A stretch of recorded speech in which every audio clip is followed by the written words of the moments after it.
Hello students, welcome back to this channel. मैं हूं संदीप गुप्ता और आज रोलिंग मोशन के इस लेक्चर में हम लोग कंटिन्यू करेंगे और आज पढ़ेंगे हम लोग kinetic energy of a body in rolling motion. ठीक है, इसके पहले वाले लेक्चर में मैंने आपको बताया था रोलिंग मोशन क्या होता है, उसका इंट्रोडक्शन, उसमें वेलोसिटी कैसे फाइंड करते हैं, एक्सेलरेशन कैसे फाइंड करते हैं। होमवर्क भी दिया था, आप लोगों ने बहुत सारे कमेंट किए, मोस्ट ऑफ ऑल सबके आंसर करेक्ट थे। ठीक है, तो चलो आज हम लोग ये जो इंपॉर्टेंट टॉपिक है काइनेटिक एनर्जी का, छोटा सा टॉपिक है लेकिन इंपॉर्टेंट है। तो पहले से क्या करेंगे हम लोग, पहले कॉन्सेप्ट समझेंगे और फिर उसको अप्लाई करते हुए कुछ प्रॉब्लम भी सॉल्व करेंगे। ठीक है, तो सबसे पहले मुझे बताओ कि जब हम बात करते हैं प्योर रोलिंग का, ठीक है, आपको कॉन्सेप्ट मालूम है प्योर रोलिंग और इम्प्योर रोलिंग का, बट मैं थोड़ा सा आपको एक बार रिवाइज कर देता हूं अगर आप भूल गए तो। ठीक है, अगर मान लो if a body is in pure rolling motion, तो क्या क्या करते हो आप। अगर ये बॉडी जो है ये प्योर रोलिंग में है, यानी सेंटर ऑफ मास के आगे बढ़ने का स्पीड vcm है और सेंटर ऑफ मास के अबाउट ये घूम रहा है किस स्पीड से, ओमेगा स्पीड से घूम रहा है। और अगर r इसका रेडियस है तो प्योर रोलिंग के लिए क्या होना चाहिए, vcm equal to r omega. या अगर इसको करोगे डिफरेंशिएट तो acceleration of centre of mass should be equal to r alpha. और P should be at rest. Rest बोलने का मतलब है जो पॉइंट ऑफ कांटेक्ट है ना, उसका एक्चुअल में वेलोसिटी क्या होना चाहिए, 0 होना चाहिए, क्योंकि vcm आगे की तरफ है, इधर कितना वेलोसिटी है vcm, और पीछे ओमेगा के कारण जो घूम रहा है उसके कारण कितना स्पीड है r ओमेगा। ये दोनों इक्वल होता है, इसलिए velocity of point of contact is 0। इतना आपको आता है। ठीक है, हम इसके बाद की कहानी आज शुरू करते हैं। ठीक है, तो चलो सबसे पहले जब हम बात करते हैं काइनेटिक एनर्जी का, है ना, अब थोड़ा आते हैं काइनेटिक एनर्जी पे। तो जाहिर है कि ये कंबाइंड मोशन है, ट्रांसलेशनल भी है और रोटेशनल भी है। तो आपको काइनेटिक एनर्जी ट्रांसलेशनल लेना पड़ेगा और आपको काइनेटिक एनर्जी रोटेशनल भी लेना पड़ेगा, और इन दोनों को जब आप ऐड करोगे तब आपको मिलेगा टोटल काइनेटिक एनर्जी। ठीक है, तो काइनेटिक एनर्जी ट्रांसलेशनल कितना होता है बच्चों, बिल्कुल यूनिवर्सल फॉर्मूला है। अगर मास जो बॉडी रोल कर रहा है उसका मास अगर मान लो मैंने m पकड़ा, ठीक है, तो 1/2 mvcm square, that is the kinetic energy, translational kinetic energy. Okay, और रोटेशनल काइनेटिक एनर्जी का भी फॉर्मूला आपको मालूम है, that is half I omega square. Correct है। यहां पे आई के लिए कोई भी बॉडी के अगर जब आप आई लिखते हो तो हम क्या यूज करते हैं, एम के स्क्वायर। के क्या है बच्चों, के है रेडियस ऑफ जायरेशन। ठीक है, जो हर बॉडी का अपना अलग अलग होगा, अलग अलग एक्सिस के अबाउट भी अलग अलग वैल्यू आता है, वो आपको मालूम है, ये आपने पहले पढ़ा है। हाफ एम के स्क्वायर, आई के जगह में एम के स्क्वायर। और यहां पे देखो ओमेगा क्या लिख सकते हैं अपन, vcm is equal to r omega है, तो ओमेगा क्या हो जाएगा vcm बाय r। मतलब आप यहां पे क्या लिख सकते हो, vcm बाय r का स्क्वायर। लेकिन ये आप कर सकते हो जब हम क्या पढ़ रहे हैं, प्योर रोलिंग पढ़ रहे हैं, तभी हम ऐसा कर सकते हैं। ठीक है, तभी आप vcm और ओमेगा r को इक्वल कर सकते हो, वरना नहीं कर सकते। ठीक है, तो अभी हम प्योर रोलिंग ही पढ़ रहे हैं। तो ये कितना हो जाएगा, अगर इसको आप करो तो ये हो जाएगा 1/2, ठीक है, mvcm स्क्वायर, और आपका ये के स्क्वायर इंटू के स्क्वायर बाय आर। अगर आप ध्यान से देखो तो ये जो है ये ट्रांसलेशनल काइनेटिक एनर्जी है, और ये जो निकाला ये रोटेशनल काइनेटिक एनर्जी है। ठीक है, अगर मैं बोलूं कि टोटल काइनेटिक एनर्जी कितना होगा तो दोनों को आप ऐड करोगे। तो अगर ऐड किया आपने टोटल काइनेटिक एनर्जी, अगर हम निकालते हैं टोटल काइनेटिक एनर्जी, ठीक है, तो टोटल काइनेटिक एनर्जी क्या होगा बच्चों सॉरी, ये हो जाएगा इसमें 1/2 mvcm स्क्वायर, तो मुझे कॉमन दिख रहा है, यानी ये हो जाएगा 1 प्लस के स्क्वायर बाय आर स्क्वायर। ठीक है, तो आपके पास तीन डेरिवेशन है, एक तो है काइनेटिक एनर्जी ट्रांसलेशनल, एक है काइनेटिक एनर्जी रोटेशनल और दूसरा है टोटल काइनेटिक एनर्जी। ठीक है, जिसका फॉर्मूला कितना है, हाफ mv स्क्वायर, v मतलब velocity of centre of mass into 1 plus के स्क्वायर बाय आर स्क्वायर। अब अगर मैंने आपको बोला कि अच्छा मुझे ये बताओ कि काइनेटिक एनर्जी ट्रांसलेशनल और काइनेटिक एनर्जी रोटेशनल और काइनेटिक एनर्जी टोटल का रेशियो क्या है। ठीक है, तो इन तीनों वैल्यू के हिसाब से आपको क्या दिख रहा है, काइनेटिक एनर्जी ट्रांसलेशनल, अगर मान लो आप इनका रेशियो निकालोगे, कैंसिल होगा, यहां पे क्या हो जाएगा 1, यहां पे क्या हो जाएगा के स्क्वायर आर के स्क्वायर बाय आर स्क्वायर, और यहां पे क्या हो जाएगा बच्चों 1 प्लस के स्क्वायर बाय आर स्क्वायर। ये मैंने इसलिए बताया कि बहुत सारे क्वेश्चंस ऐसे होते हैं जिसमें फ्रैक्शन बताना होता है या रेशियो परसेंटेज। अगर मान लो इतना एनर्जी टोटल है, उसमें ट्रांसलेशन का कितना परसेंटेज है, रोटेशन का कितना परसेंटेज है, तो अगर आपको ये रेशियो मालूम है, ठीक है, तो आप कोई भी क्वेश्चन आराम से सॉल्व कर सकते हो उस पे। जैसे मान लो अगर मैंने एग्जाम आपको पूछा कि भाई बताओ फ्रैक्शन ऑफ, ठीक है, fraction of kinetic energy translational, तो जब आप फ्रैक्शन की बात करते हो मतलब काइनेटिक एनर्जी का रेशियो निकालोगे टोटल एनर्जी से, कितना काइनेटिक एनर्जी का रेशियो यहाँ पे देखो, यानी ये कितना आंसर हो जाएगा, ये हो जाएगा 1/1 प्लस के स्क्वायर बाय आर स्क्वायर। अगर आप ये जानना चाहते हो कि टोटल काइनेटिक एनर्जी में ट्रांसलेशनल काइनेटिक एनर्जी का कितना फ्रैक्शन है, तो इतना फ्रैक्शन है, इसी को 100 से मल्टीप्लाई कर दोगे तो परसेंटेज आ जाएगा। आपको मालूम है ये चीज।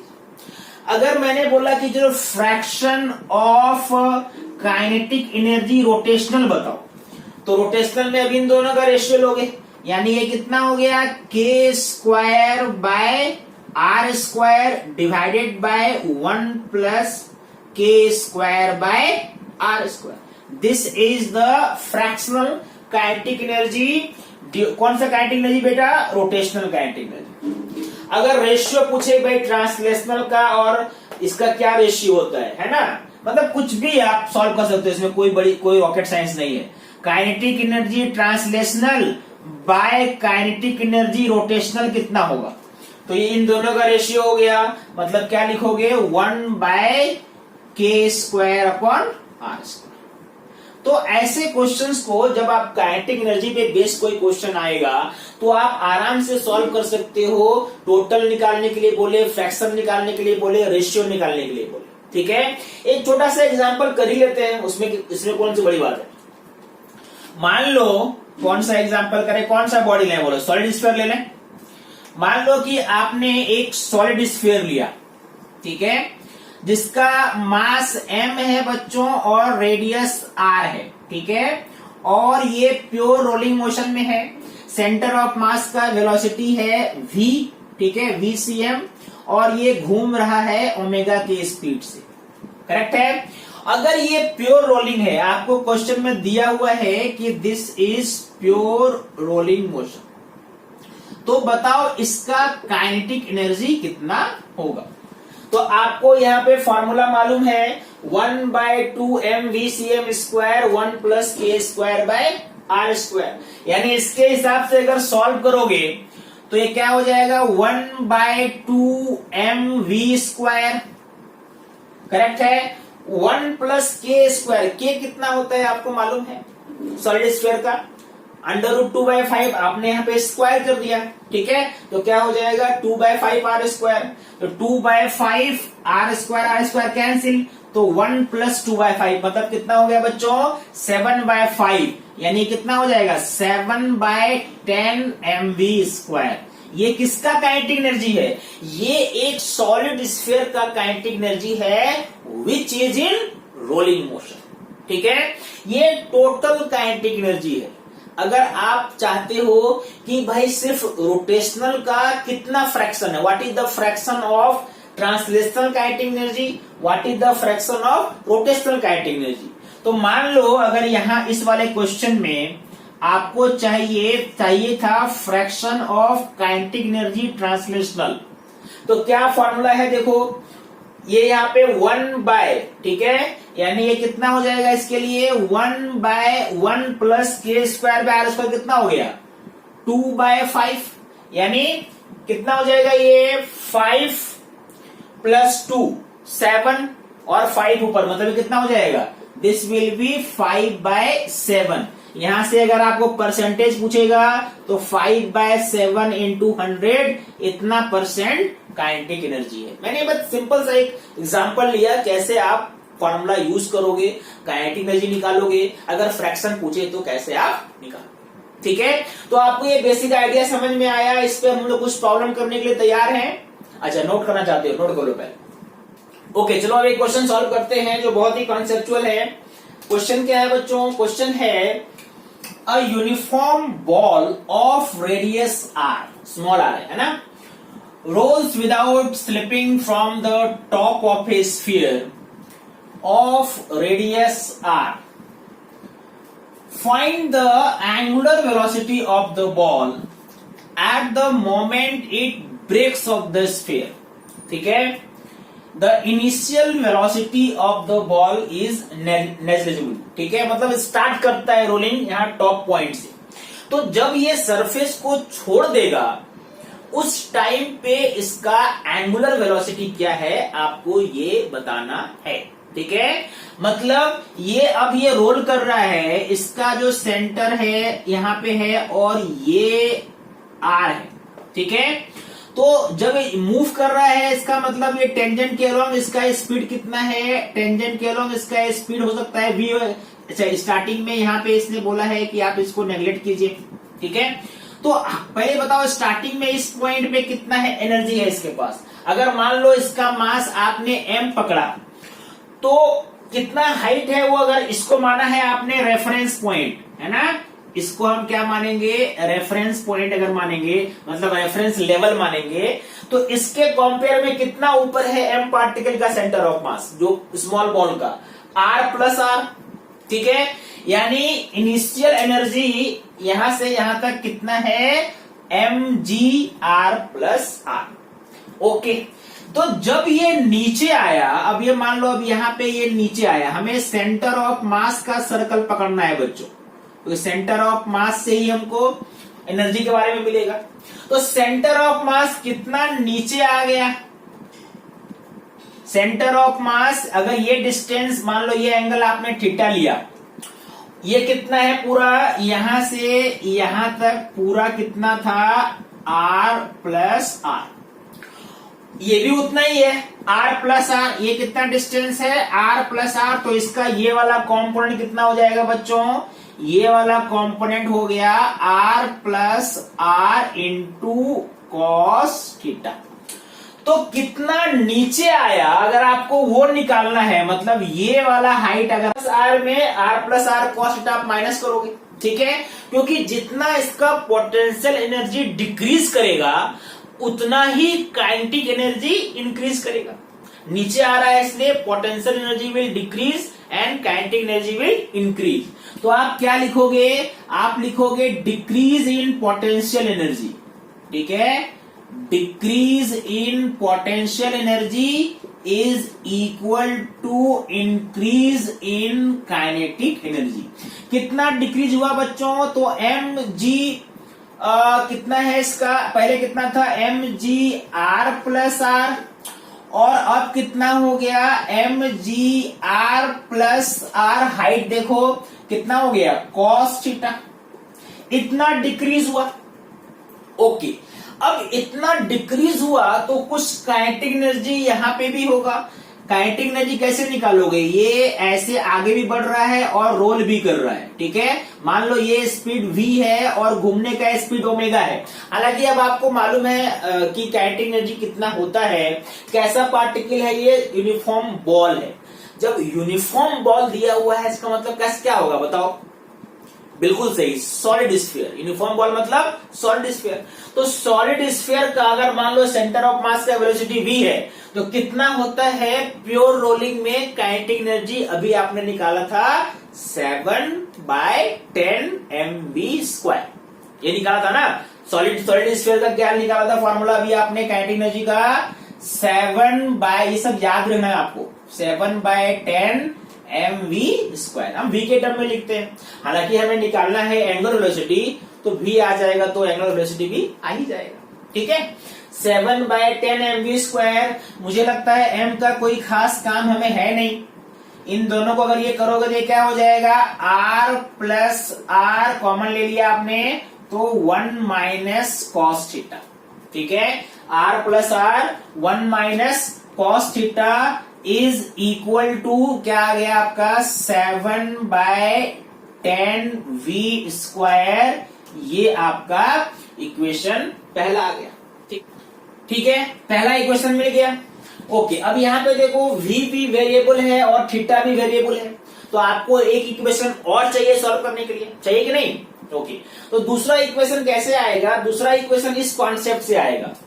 क्या दिया हुआ है? It breaks off the surface, surface को छोड़ देता है।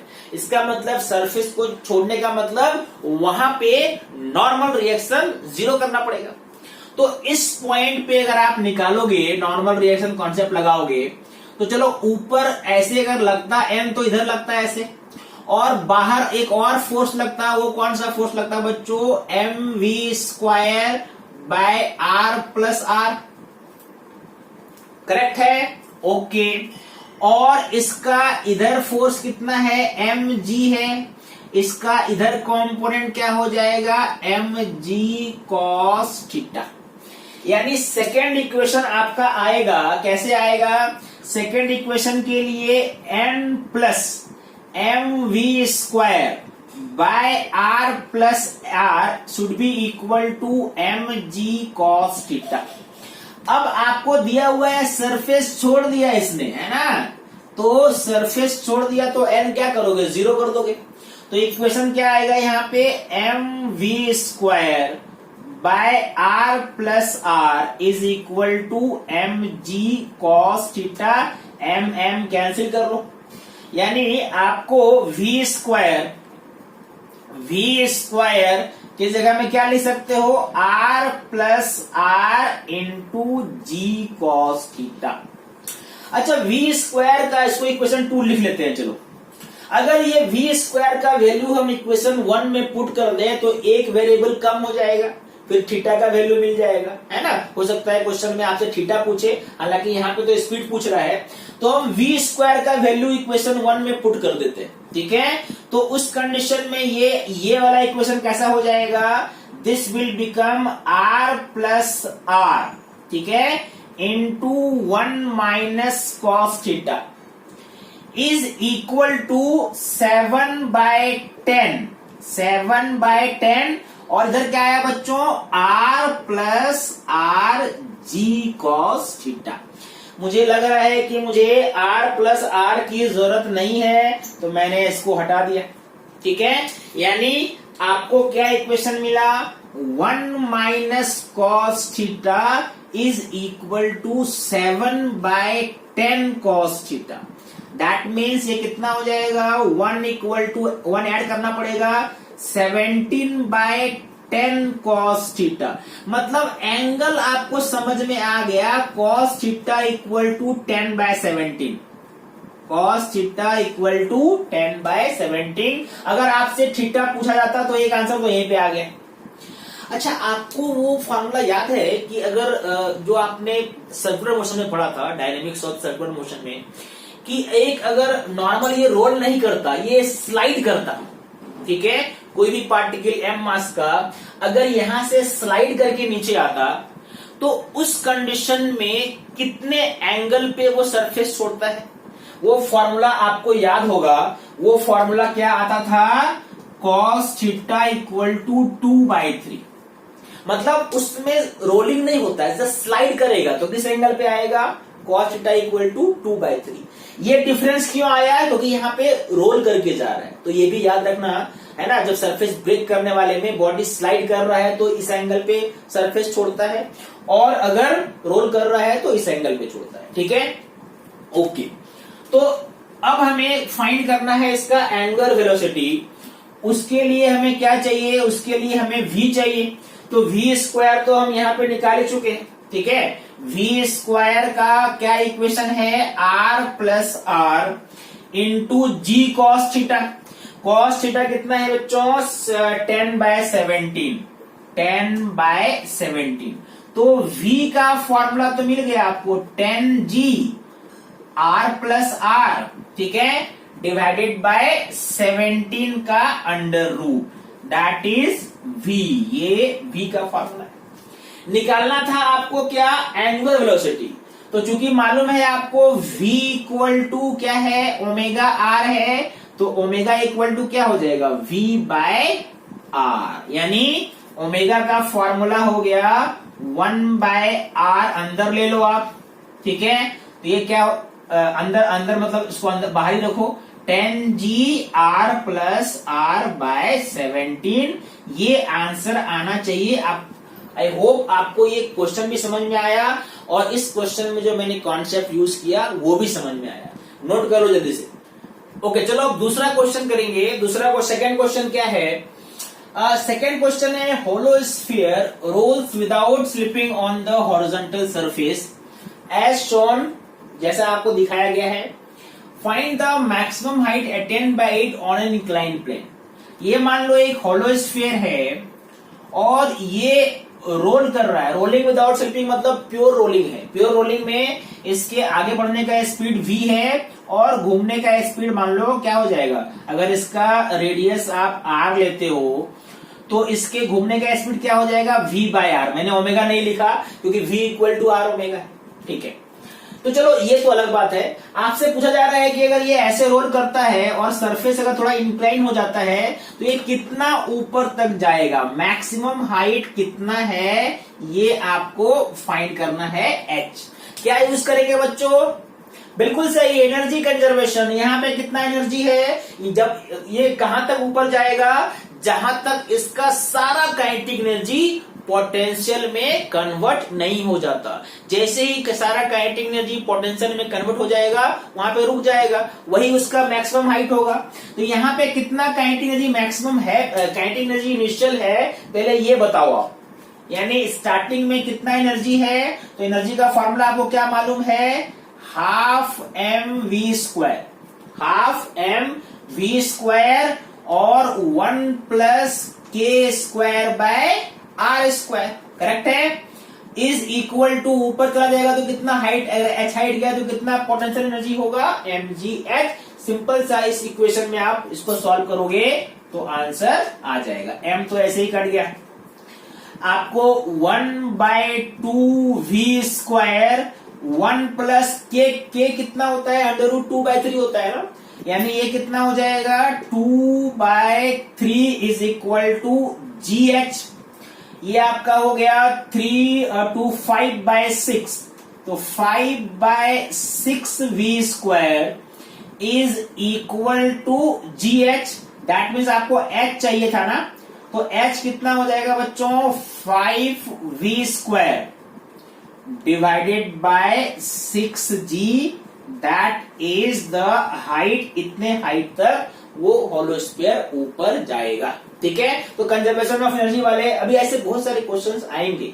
अभी हम इंक्लाइन प्लेन बकायदा अच्छे से पढ़ेंगे, फ्रिक्शन का कॉन्सेप्ट पढ़ेंगे, rolling motion on moving platform पढ़ेंगे, ठीक है, डायरेक्शन ऑफ फ्रिक्शन पढ़ेंगे, जो जस्ट इसके बाद का जो लेक्चर होगा। तो अभी मैंने जो एनर्जी पे ही बेस्ड कॉन्सेप्ट वाले क्वेश्चंस हैं वो लिए हैं ताकि आपका थोड़ा कॉन्सेप्ट क्लियर हो जाए।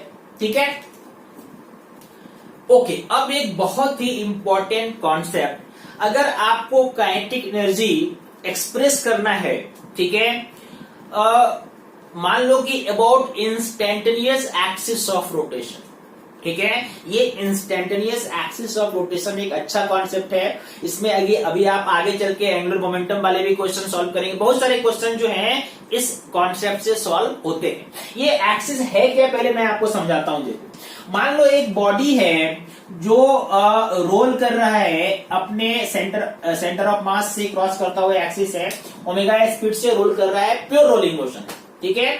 तो अगर आप इस एक्सिस को अगर आप यहाँ पे देखते हो, ये एक्सिस है यहाँ पे, है ना, ध्यान से समझना मैं क्या बोल रहा हूं, ये एक्सिस है, तो ये इस एक्सिस के अबाउट रोटेशन तो हो ही रहा है, साथ ही साथ ये एक्सिस भी आगे बढ़ रहा है कि नहीं। दैट मीन्स इसको क्यों आगे बढ़ रहा है, क्योंकि इसका कितना स्पीड है एक्सिस का स्पीड v है, सेंटर ऑफ मास का स्पीड v है ना, ओके। तो इस एक्सिस के अबाउट ये दोनों तरह का मोशन है, ट्रांसलेशनल भी और रोटेशनल भी। लेकिन आप उस पॉइंट को देखो जो ग्राउंड के कांटेक्ट में है, मान लो मैंने ये P पॉइंट लिखा, P पॉइंट का अगर आपने ये एक्सिस लिया, axis passing through the point of contact, तो ये एक्सिस रेस्ट में है अभी के इंस्टेंट में। क्यों रेस्ट में है, क्योंकि इसका वेलोसिटी 0 होता है, velocity of point of contact is 0, यानी ये एक्सिस रेस्ट में है। और जब एक्सिस ऑफ रोटेशन रेस्ट में होता है तो उसको बोलते हैं प्योर रोटेशन, यानी rolling motion can be considered as pure rotation about its instantaneous axis of rotation, that is an axis passing through the point of contact, ठीक है। यानी पॉइंट ऑफ कांटेक्ट से अगर उससे पास करता हुआ जो एक्सिस है उसके अबाउट ये प्योर रोटेशनल मोशन में है। बात समझ में आ गई। इंस्टेंटेनियस, हालांकि ये तो आगे बढ़ता जा रहा है, इन किसी भी इंस्टेंट में देखोगे इसका वेलोसिटी क्या है, 0 है, यानी इसके अबाउट इसके पास बस रोटेशनल मोशन है। तो वैसे ही जब हम काइनेटिक एनर्जी फाइंड करेंगे, है ना, तो काइनेटिक एनर्जी अगर हम मोमेंट ऑफ इनर्शिया आप इस एक्सिस के अबाउट लेते हो तो सिर्फ रोटेशनल मोशन है, तो उस कंडीशन में ओनली क्या हो जाएगा, half I P omega square, translational motion नहीं आएगा बच्चों। ओनली ये काइनेटिक एनर्जी क्या है, टोटल काइनेटिक एनर्जी, और ये इतना ही होगा, half I P omega square. Translational नहीं है क्योंकि इस एक्सिस के अबाउट ओनली रोटेशनल मोशन है, लेकिन आंसर वही आएगा, ठीक है। आंसर कैसे वही आएगा, इसका यहाँ पे आई पी आप क्या यूज करोगे, आई पी आप यूज करोगे, देखो है ना, ये इसके अबाउट मोमेंट ऑफ इनर्शिया अगर आपने एम के स्क्वायर लिया, ठीक है, और ये कितना डिस्टेंस है r, तो यहाँ पे आप लगाओगे पैरेलल एक्सिस थ्योरम, यानी ये अगर आपको ICM मालूम है तो IP के जगह में आप यहाँ पे क्या लिखोगे, आप लिखोगे 1/2 m के square plus m r square, ये लिखोगे ना, m के square moment of inertia plus m r square parallel axis theorem के हिसाब से, और ओमेगा स्क्वायर को आप क्या लिखोगे, v square by r square. जरा सा देखो फॉर्मूला जो पहले आया था वही फॉर्मूला आ रहा है क्या, half m v square 1 plus के स्क्वायर बाय r स्क्वायर, ठीक है। तो अगर सेंटर ऑफ मास के हिसाब से देखोगे तो जो आता है इस पॉइंट के अबाउट भी एनर्जी वही आता है, लेकिन कहीं अगर लिखने का अगर ऐसा दिया है तो कंफ्यूज मत करना, ओनली रोटेशनल मोशन होगा about the point of contact which is the instantaneous axis of rotation, ठीक है। थोड़ा सा मैं आपको थोड़ा सा इसमें पीएचडी और कराता हूं। देखो अगर मान लो कि एक आपने यही एक्सिस पकड़ा, ठीक है, अगर आपने यही पॉइंट ऑफ कांटेक्ट यहां पे पकड़ा, तो चूंकि ये प्योर रोटेशन इसके अबाउट प्योर रोटेशन में है तो यहाँ पे वेलोसिटी क्या हो जाएगा, 0। प्योर रोटेशन मतलब अब ये आपने यहाँ पे सेंटर लिया है तो क्या हो जाएगा, सेंटर पे वाले पॉइंट का वेलोसिटी क्या हो जाएगा, 0। तो यहाँ पे वेलोसिटी क्या हो गया, 0। अगर आप टॉप पॉइंट यहाँ पे लेते हो, ठीक है, अगर मान लो कि आपने ये इस पॉइंट पे लिया, इस पॉइंट का यहां से कितना डिस्टेंस है, 2r डिस्टेंस है, तो इस पॉइंट का यहाँ पे अगर आप निकालोगे v इक्वल टू क्या होता है, ओमेगा इंटू कितना हो जाएगा, ठीक है, यानी v equal to omega into 2r, omega r क्या है, ओमेगा r v होता है, तो इस पॉइंट का जो वेलोसिटी होगा v डैश वो क्या होगा 2v होगा, जो आप ऑलरेडी पढ़ चुके हो पहले। इस पॉइंट का अगर आप यहां पे निकालोगे इस पॉइंट का कितना वेलोसिटी है, तो उसके लिए ये वाला डिस्टेंस चाहिए, और आपको मालूम है ये r है और ये r है, तो ये क्या हो जाएगा √2r। यानी इस पॉइंट का अगर आप वेलोसिटी निकालोगे तो क्या हो जाएगा √2 है ना, तो v² क्या हो जाएगा √2r omega. r omega v है मतलब √2v। कहने का मतलब जो आपने रिजल्ट पहले फाइंड किया था पहले वाले लेक्चर पे, अलग अलग पॉइंट का अलग अलग वेलोसिटी, इस एक्सिस के अबाउट भी जब निकालोगे ना तो वही आंसर आएगा। बस ध्यान ये देना है कि इस जो भी पॉइंट का निकालोगे उस पॉइंट से इसको ज्वाइन करोगे वो रेडियस होगा। बात समझ में आ गई? तो इस तरह से आप किसी भी पॉइंट का वेलोसिटी निकाल सकते हैं। ठीक है, तो इंस्टेंटेनियस एक्सिस और रोटेशन के अबाउट काइनेटिक एनर्जी हम ऐसे निकालते हैं। करेक्ट है? तो आपको ये लेक्चर अगर समझ में आया तो लेक्चर को लाइक जरूर करना, और इसके बाद अभी तुरंत आएगा दूसरा lecture, that is direction of friction in rotational motion, उसको जरूर देखना। ठीक है, तो अभी के लिए thank you very much friends for watching this video. All the best.